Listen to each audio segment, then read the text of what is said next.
დილა მშვიდობის. მოგესალმებით, რა თქმა უნდა, გრძელდება დილის პალიტრა, საინტერესო თემებზე უნდა ვესაუბროთ ჩვენს მაყურებელს, ასევე ჩვენს თავებსაც, რადგან ძალიან ბევრი მნიშვნელოვანი ინფორმაცია შევიტყობთ, რომელიც ჩვენს ჯანმრთელობასთან არის დაკავშირებული.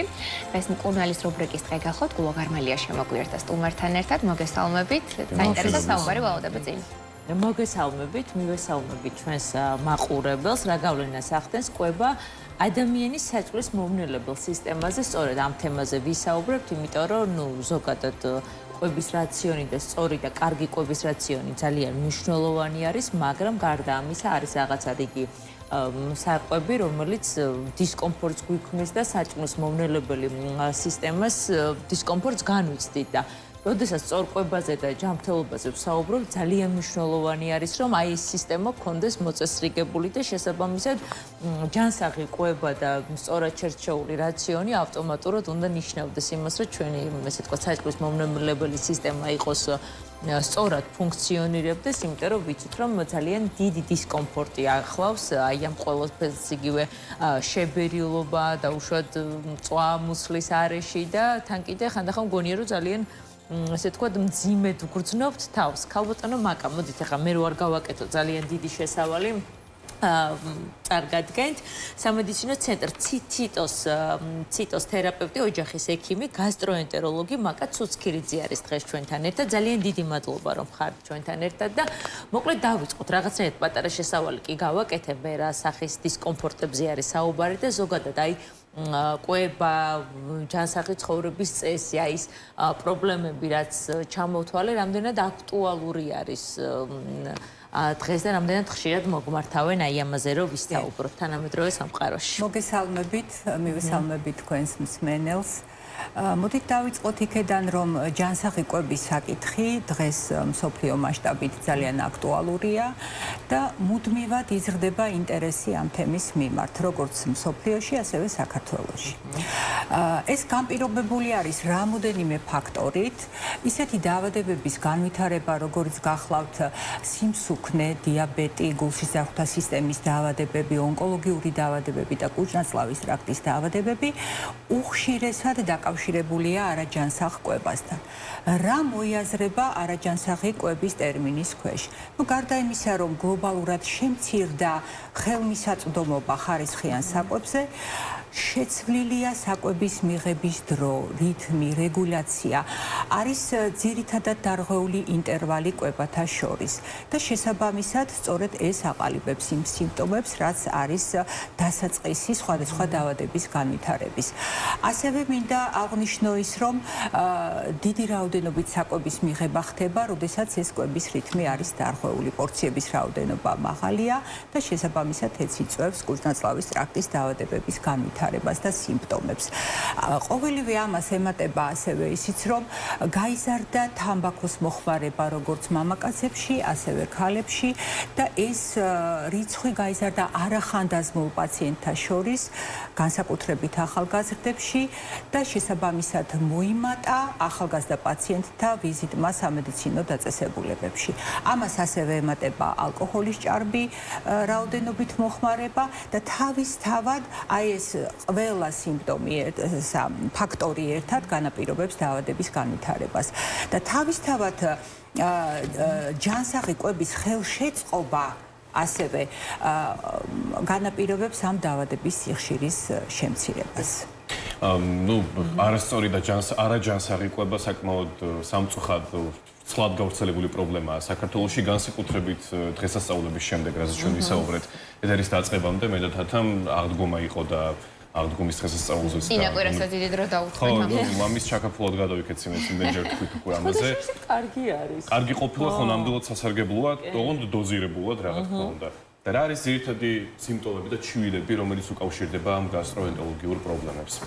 დიახ, მოგახსენებ, მოდით ისიც აღვნიშნოთ, რომ ჯანსაღი კვების საკითხი არა მარტო პირადული, არამედ საზოგადოებრივი ჯანდაცვის პრობლემა გახდა და შესაბამისად ინფორმატიული ხასიათის გადაცემები, თუნდაც დღევანდელი გადაცემა განაპირობებს იმას, რომ მოსახლეობაში იზრდება ჯანსაღი კვების კულტურა.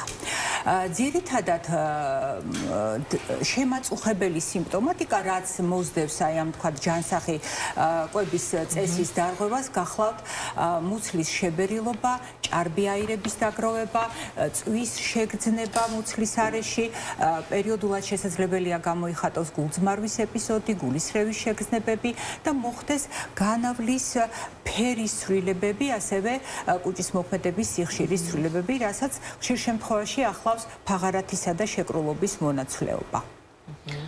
ფაქტიურად ის იმ კითხვის უპასუხეთ თქვენაც მე მაინტერესებდა, ამიტომ ზოგადად მაინტერესებს რა არის ჯანსაღი კვება, ის ძირითადი ესე რომ თქვათ მინერალები თუნდაც რაც უნდა მიიღოს ადამიანმა დღის განმავლობაში, რთულია ზოგადად რომ რაც არ უნდა მონდომებულები ვიყოთ რომ ვიკვებოთ ჯანსაღად, რთულია იმ ჯანსაღი პროდუქტების მოპოვებაც, რომელიც იქნება ჩვენთვის მაქსიმალურად ესე რომ თქვათ მიღებული ჩვენი ორგანიზმისთვის, მაგრამ რაღაც არსებობს ალბათ დაახლოებითი ფორმულა და ჩვენს მაყურებელს რომ გაუზიაროთ. დიახ, მოგახსენებთ, ზოგადად ჯანსაღი კვება ნიშნავს მრავალფეროვანი საკვების მიღებას.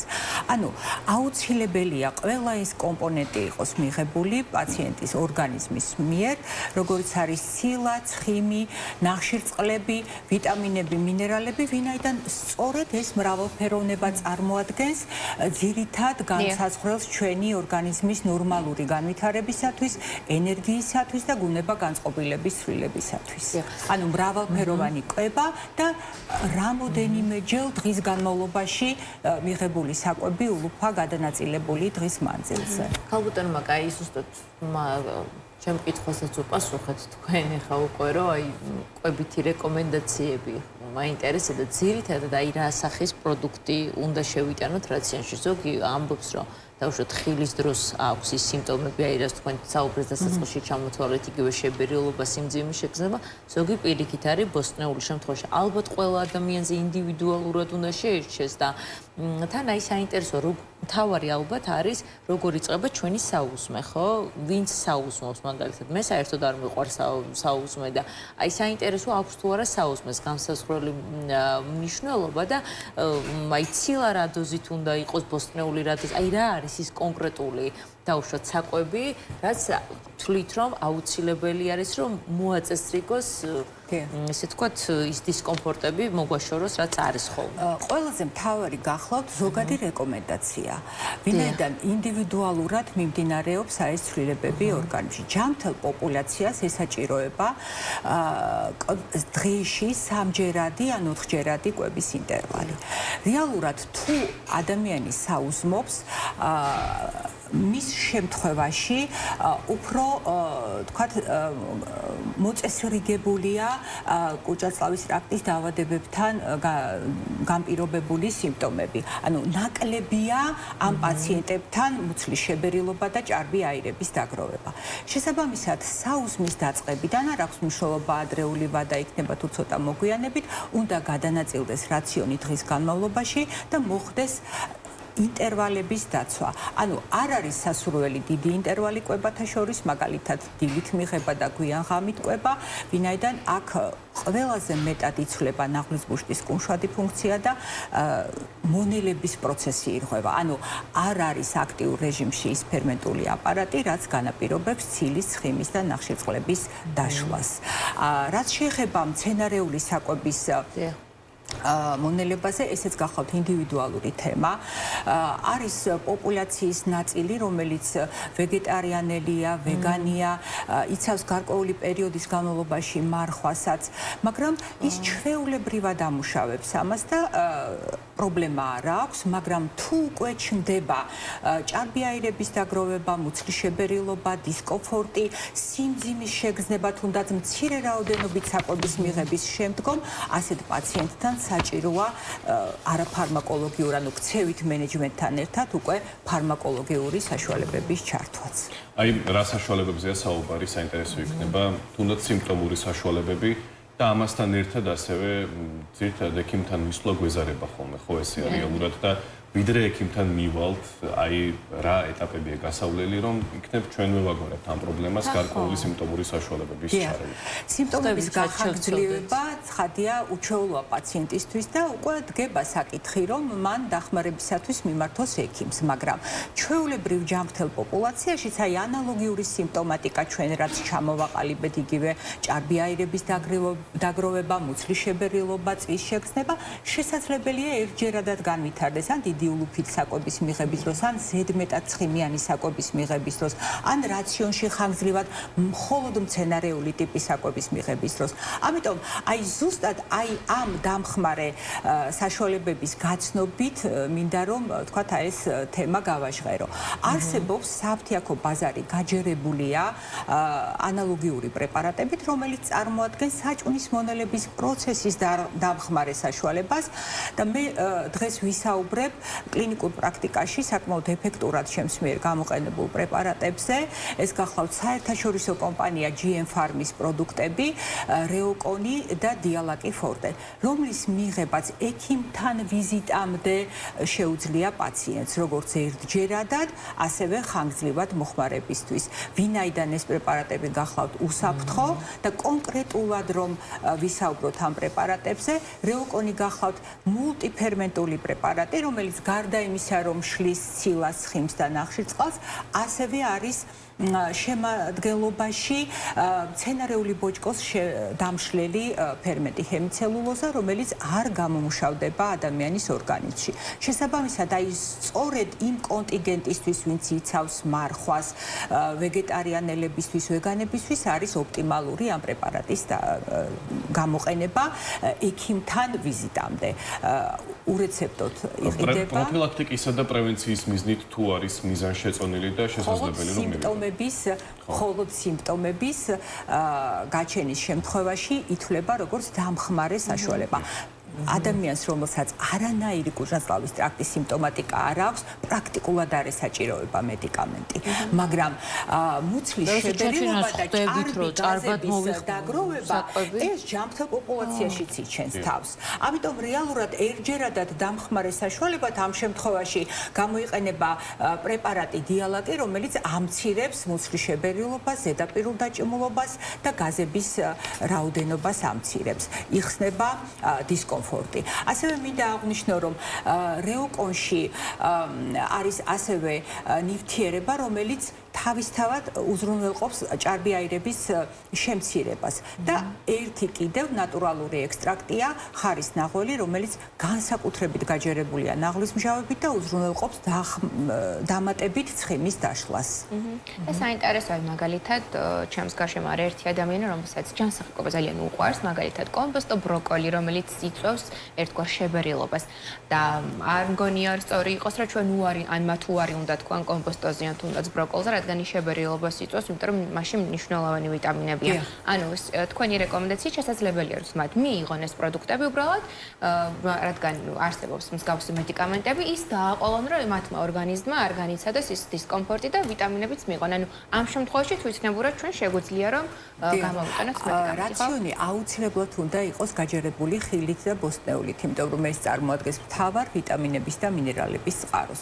შესაბამისად, ძალიან რთულია მცენარეული ბოჭკოს დამუშავება, უნდა დარჩეს, რაოდენობა შესაძლებელი არის შემცირდეს რაციონში ამ შემთხვევაში და გამოვიყენოთ აი ეს დამხმარე საშუალებები, ფერმენტული პრეპარატები, რომელიც ძირითადად მიიღებს მონაწილეობას ამ უჯრედისის დაშლაში. და ნაკლებად გამოიხატება დისკომფორტი. კი, და ასევე მნიშვნელოვანია ჩვენის უფრო ზოგადად ისე გამოიყურება საკმაოდ მძიმე საჭმელიც არის მხოლოდ სასარგებლოს რომ თავი დავანებოთ, ზოგადად ძალიან მრავალფეროვანია და დღესასწაულებზე განსაკუთრებით მგონია მარხვის გარეშე ზოგადად, რადგან მივირთმევთ ხოლმე შედარებით მრავალფეროვან და სხვადასხვა საკვებს, იქ ყოველთვის უნდა ქონდეს ერთ ქართველს მაინც ჩანთაში, ასე ვთქვათ, რომელიმე საშუალება, რომელიც დაეხმარება ხო და არ დასტრესავს ორგანიზმს, ასე რომ რაღაცნაირი კარგი რეკომენდაცია. ცხადია ამ შემთხვევაში. ქალბატონო მაკა, საინტერესოა თქვენ ახსენეთ, რომ ან ერთჯერადი მოხმარებაო და ან კიდე არის დრო, ხო თქვენ პრაქტიკაში. აი არის თუ არა შემთხვევები, მაგალითად Reoconi გამორიცხავს თუ არა Dialac-ის მოხმარებას და ან Dialac Forte Reoconis მოხმარებას. ანუ ინიშნება თუ არა ერთდროულად თუ ეს არის აი ცალ-ცალკე მისაღები მედიკამენტი და აი ყველაზე დიდი ხანი რამდენი ხანი შეიძლება რომ მივიღოთ და დღის განმავლობაში რამდენჯერ ანუ ყველა კვების მერე უნდა დავლიოთ თუ შუალედში კვების. მოგახსენებთ რეოკონი ინიშნება 1-2 ორჯერ დღეში კვების დროს, დიალაკი 2 კაფსულად საკმარისია სიმპტომების შესამსუბუქებლად. ეს პრეპარატები შეიძლება დაინიშნოს კომბინაციაშიც და ასევე ცალ-ცალკეც. რეალურად ვინაიდან ამ პრეპარატების შეწოვა და დაგროვება არ ხდება ორგანიზმში, აბსოლუტურად უსაფრთხოა. ამიტომ ერთჯერადად მათი გამოყენება და ასევე ხანგრძლივი დროის ინდივიდუალური კრიტერიუმი არ არსებობს განსაზღვრის, ამიტომ ჩვეულებრივად ჩვენ შეგვიძლია სიმპტომებისამებრ გავაგრძელოთ მისი გამოყენება.